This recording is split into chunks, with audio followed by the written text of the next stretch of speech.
આપણે તુવેરની દાળ કેરીવાળી, એના માટે મેં કેરી લીધી છે અને લીધા છે ટામેટાં.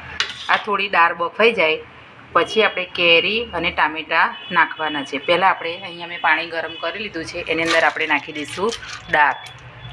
દાળની અંદર આપણે નાખી દઈશું થોડી હળદર, થોડું મીઠું, ચમચી આપણે તેલ ઉમેરી દઈશું. હવે કુકરને આપણે ઢાંકી દઈશું.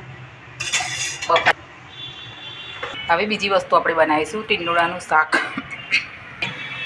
એના માટે મેં લીધી છે ડુંગળી, આદુ લસણની પેસ્ટ, અહીંયા લીધી છે મેં થોડા સિંગદાણાનો ભૂક્કો કરી લીધો છે ને એક ટામેટું લીધું છે. પેનમાં તેલ નાખી દઈશું, આપણે તળી લઈશું. આપણા ટામેટાં બરાબર થઈ ગયા છે તૈયાર. હવે આપણે એને એક વાસણમાં કાઢી લઈશું. 2 ચમચી આપણે તેલ, એની અંદર આપણે જીરું અને રાઈ, એની અંદર નાખી દઈશું થોડી આપણે હિંગ, સાંતળી લઈશું. બ્રાઉન રંગની થાય ત્યાં સુધી આપણે એને શેકાવા દઈશું. આપણે નાખી દઈશું ટામેટાં અને સિંગનો ભૂકો આપણે ઉપર નાખવાનો છે.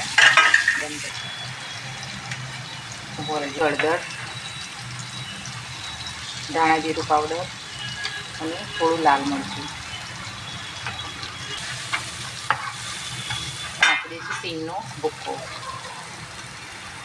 આપણે ચણાનો લોટ છે, તમે જોઈ શકો છો. હવે આપણે એની અંદર નાખી દઈશું ટીંડોળા. બધું મિક્સ કરી લઈશું આપણે આ રીતે. થોડું મીઠું નાખી દઈશું સ્વાદ પ્રમાણે. આપણે એને 5 મિનિટ માટે આપણે ઢાંકી દઈશું. લઈશું આપણે એને જોઈ લઈશું. દાળ બરાબર બફાઈ ગઈ છે. કેરી દઈશું 2 ચમચી. દાળ વઘારવા માટે આપણે જીરું ને રાઈ નાખી દઈશું.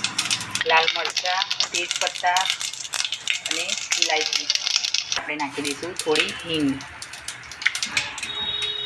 થોડી હળદર, 1 ચમચી લાલ મરચું અને ધાણા જીરું આપણે નાખી દઈશું. થોડી દાળ આપણે એની અંદર નાખી દઈશું. જોઈ લઈશું આપણું ટીંડોળાનું શાક તૈયાર છે. ગેસ નાખી દઈશું. થોડું મીઠું નાખી દઈશું આપણે એની અંદર. નાખી દઈશું આપણે એની અંદર કોથમીર. હવે આપણે બનાવીશું ફાળા લાપસી. એના માટે મેં ઘઉંના ફાળા લીધા છે, એને મેં ધોઈ નાખું બરાબર. એમાં 2 ચમચી ઘી, ગોળ, ફાળા લાપસી મેં બાફીને તૈયાર રાખી હતી એટલે આપણે એની અંદર નાખી દઈશું. હવે એને આપણે બરાબર મિક્સ કરી લઈશું. આ રીતે ઢાંકી દઈશું. હવે આપણે બનાવીશું બટાકાના ભજીયા. એના માટે મેં ચણાનો લોટ લીધો છે 2 વાટકી. એની અંદર આપણે 1 ચમચી મીઠું નાખી દઈશું અને બેકિંગ પાવડર નાખી દઈશું. એની અંદર મિક્સ કરી લઈશું આ રીતે. મરચાં અને બટાકાના ભજીયા બનાવવા માટે એની અંદર આપણે થોડું પાણી ઉમેરી અને એનું ખીરું તૈયાર કરી લઈશું. આ રીતે આપણે બેટર તૈયાર કરી દીધું છે અને આ રીતે બટાકાની ચિપ્સ પાડી લીધી છે અને મરચાં કરી લીધા છે, કાપી લીધા છે. હવે આપણે એને તળી લઈશું તેલમાં. તેલ ગરમ કરવા મૂકી દીધું છે. ગરમ થઈ જાય એટલે આપણે બનાવીશું. થઈ ગયું છે. હવે એની અંદર આપણે નાખીશું બટાકાની ચિપ્સ.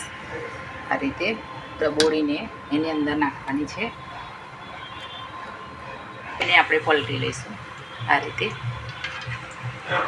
આ રીતે જો આપણા ભજીયા તૈયાર થઈ ગયા છે. બ્રાઉન રંગના થઈ ગયા છે અને ક્રિસ્પી એકદમ બન્યા છે. હવે આપણે મરચાંના બનાવી લઈશું. આ રીતે મરચાં મેં કટ કર્યા છે, આપણે એને તેલમાં તળી લઈશું. હવે આપણે મરચાં તળાઈ ગયા છે તો બહાર કાઢી લઈશું. પછી જોઈ લઈશું તૈયાર થઈ ગઈ છે.